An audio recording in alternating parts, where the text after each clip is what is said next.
उत्तर प्रदेश के चुनाव में भोजपुरी गानों का अपना एक महत्व होता है और वो लोगों के सर चढ़ करके भी बोलता है। यही वजह है कि भारतीय जनता पार्टी की तरफ से 3 दिग्गज ऐसे हैं जो उन्होंने अपने अपने गाने बनाए हैं। उसमें मनोज तिवारी का अपना गाना है, निरहुआ ने अपना गाना बना रखा है और रवि किशन ने जो है अभी यूपी में सब बा करके एक गाना बनाया जिसमें बहुत ज़्यादा इफ़ेक्ट और सारी चीज़ें डाल करके बनाई गई, लेकिन एक बहुत सादगी भरा गाना आया जिसमें यूपी में का बा करके। आप समझ सकते हैं कि वो गाना नेहा राठौर ने बनाया।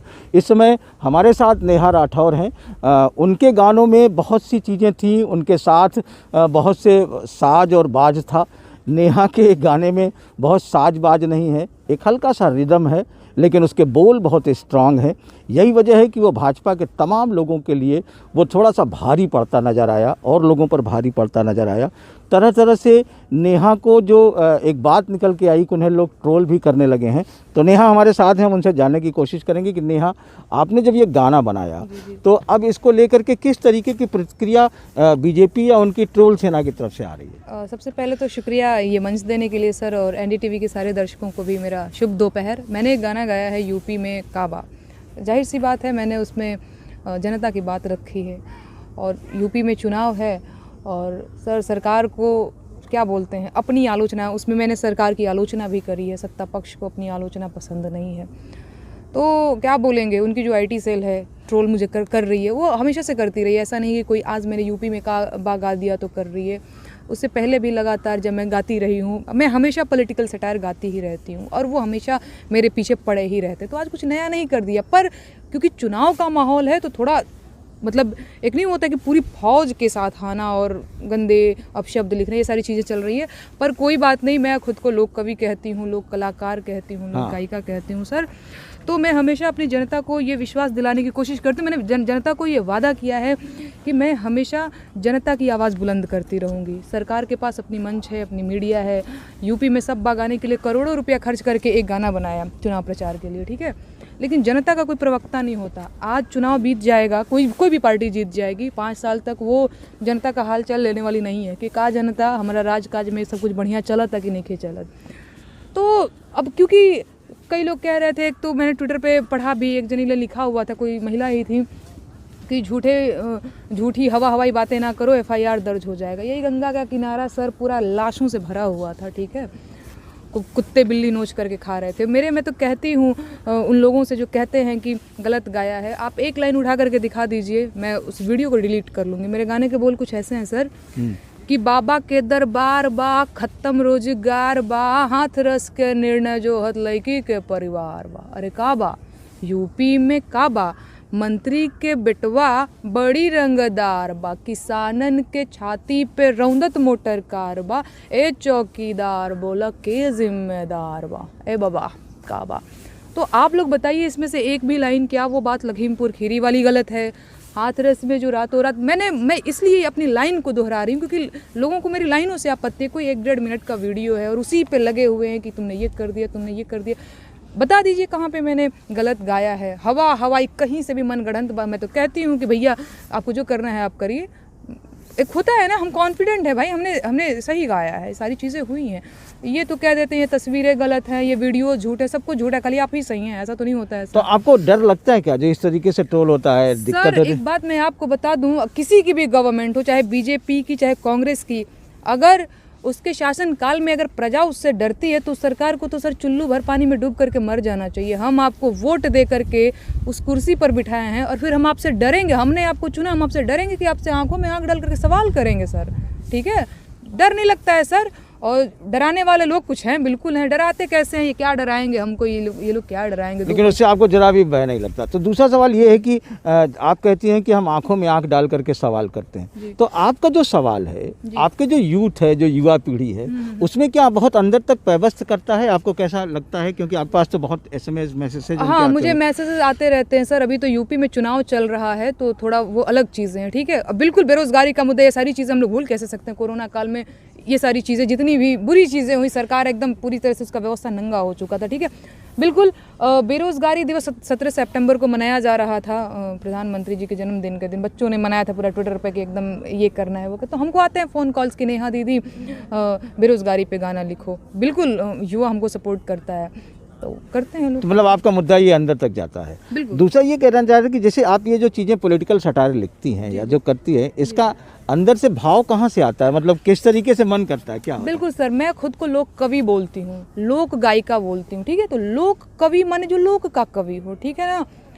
मतलब मैंने जनता को ये बता रखा है कि मुझ पे भरोसा करना, मैं जनता की तरफ से बोलूँगी। मैं आपकी दुखों को, परेशानियों को, लोग का हर व्यक्ति एकदम संघर्षरत है ना, उसका लोग का जीवन आपने खुद भी देखा होगा। गांव घरों में, हम बिहार के हैं सर, बिहार में एक छोटे से गांव के हैं हम रहने वाले। कौन सा गांव है आपका? जी, रामगढ़ प्रखंड में जंदहा गांव है मेरा जी, छोटा सा गांव है, बहुत सारी परेशानियां हैं, हर गांव में है रहती है ना। तो मैंने कुछ चीज़ों को अपने आंखों से देखा है। लोग कवि जो होता है ना, समाज का दर्पण होता है, समाज का आईना होता है। वो किसी पक्ष विपक्ष का नहीं होता, वो पूरी निष्पक्ष भाव से जनता की बात रखता है। मैं वही काम कर रही हूँ जी सर। अच्छा, दूसरा ये सवाल है ये है कि ये जो गीत हैं वो खुद से लिखती हैं आप या पूरी टीम है या कैसे करती हैं? सर मैं बता दूं, एनडीटीवी के माध्यम से मेरी कोई टीम नहीं है। एक छोटू सा मेरे पास फ़ोन है, मैं ये फ़ोन भी दिखा देती हूँ। कुछ लोग कहते हैं कि फंडेड वीडियो है, फंडिंग होती है इसकी। इसी फ़ोन से मैं रिकॉर्ड करती हूँ, मेरे पास कोई टीम नहीं है। मैं मेरे गीत खुद लिखती हूँ, खुद गाती हूँ, खुद रिकॉर्ड करती हूँ। वन मैन आर्मी वाला काम कर रही हूँ, मतलब सारा काम खुद से। तो उसमें जो एक हल्का सा जो रिदम आता है, जो तबला, तो वो आपने एक अपना सेट करा है? हाँ, वो उसमें क्या होता है, हमारे गांव के बगल के ढोल बजाते हैं, कभी उसको फ़ोन कर लिया, कभी वो बिजी है, कभी उसको कर लिया। गांव घरों में होता है ना परिचय, हाँ भैया आज आ जाएंगे, एक गाना बजाना है, एक गाना रिकॉर्ड करना है, ढोल बजा दिए, उनको कुछ पैसे दे दिए, वो आए। बगल के गाँव के हैं, उनका भी आप इंटरव्यू ले सकते हैं। अगर मैंने झूठ बोला हो तो लोग कह देते हैं कि झूठ बोलती है, इसलिए मैं कह रही हूँ। तो किसी को बुला लेती हूँ, देखा होगा कितना वो उसकी क्वालिटी बता देगी कि वो फंडेड वीडियो नहीं है, उसमें मक्खियाँ उड़ रही हैं, नॉर्मल साधारण सा कपड़ा पहना हो जैसे गांव घर की महिलाएं होती हैं, वही है उस वीडियो। तो नेहा को तो बहुत लोग उनके गानों से जानते हैं, बहुत सी चीज़ें जानते हैं। आपके बहुत से कुछ चीज़ें हैं, तो आपने पढ़ाई कहाँ से की और फिर आपने इसे करियर क्यों बनाया, इसके पीछे क्या कारण क्या है, क्या भोजपुरी के लेकर के है, तो ये क्या है, आपने पढ़ाई कहाँ से की और करियर क्या बनाया? जी, 2018 में कानपुर विश्वविद्यालय से मैंने ग्रेजुएशन किया है। तो ग्रेजुएशन करने के बाद 2018 में सर मुझे ऐसा लगा कि मुझे ग्रेजुएशन बीएससी नहीं करना चाहिए था सर। मुझे पता नहीं क्यों ऐसा, मैं बड़ा ये मेरा पर्सनल है, मुझे लगा कि मुझे ये नहीं करना चाहिए था, मुझे ना कुछ म्यूज़िक वगैरह का करना चाहिए था, पर नहीं किया तो समय छूट गया। लेकिन स्वच्छ भारत मिशन क्या बोलते हैं चल रहा था उस टाइम पे मोदी जी का, और मैंने एक गीत लिखा, हमरा प्रेम के निशानी दिखाई द पिया, शौचालय बनाई द पिया ना, ये ऐसे उसके कुछ बोल थे। मैंने फेसबुक, तब मेरा पेज भी नहीं था, प्रोफाइल था, मैंने उस पर अपलोड किया और रातों रात बड़ा उसके शेयर हुए। लोगों ने कहा नेहा तुम ठीक लिख रही हो, ठीक गा रही हो, तुम इसको आगे कंटिन्यू रखो। और मैं तब से गा रही हूँ सर, बाकी कहीं से प्रशिक्षण नहीं लिया हुआ है, कभी सोचा नहीं था कि हम गाना गाएंगे। ठीक है, अगर सोचा होता तो मैं बीएससी नहीं करती। मेरा भैया कहता था अरे बीएड कर लो, मास्टराइन बन जाओगी, पढ़ने में तुम ठीक हो। पढ़ाई में हम ठीक थे, पढ़ाई में भी गधे नहीं थे, ठीक ठाक थे।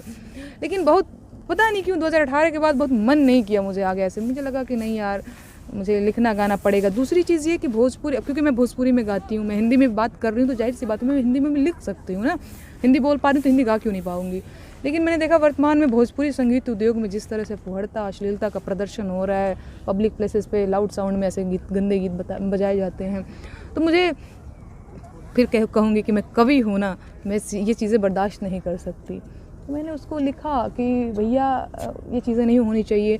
अगर भोजपुरी को हमें बचाना है तो हमें भोजपुरी में नए गीत लिखने होंगे, अच्छे गीत लिखने होंगे, अपने भोजपुरी को समृद्ध करने के लिए और अपने भोजपुरी को संरक्षित करने के लिए पारंपरिक लोक गीतों को भी गाना होगा। तो इस तरह से करके हम भोजपुरी को बचा सकते हैं। ये जो गंदे गीत गा रहे हैं, इन लोगों को डिमोरलाइज करना होगा। सरकार से तो मैं कहती हूँ कि भैया इन लोगों के खिलाफ कड़े एक्शन लीजिए, नहीं तो ये तो भोजपुरी को पता नहीं कहाँ कहाँ गंदगी, मतलब गंदी इमेज वाली, मतलब वो लोग गलत कर रहे हैं। तो आपके भोजपुरी का आदर्श कौन रहा है, जैसे अगर देखा जाए? मैं तो सही बताऊं तो भिखारी बहुत सारे हैं, एक कोई तो है नहीं, क्योंकि हमारे अपने छपरा के महेंद्र मिश्र जी, भिखारी ठाकुर जी, वो मूल रूप से लेखक रहे हैं, गाते भी बड़ा शानदार, गाए भी बड़ा शानदार है। शारदा सिन्हा जी को मैं बहुत पसंद करती हूँ, उनकी आवाज़ मुझे बहुत अच्छी लगती है।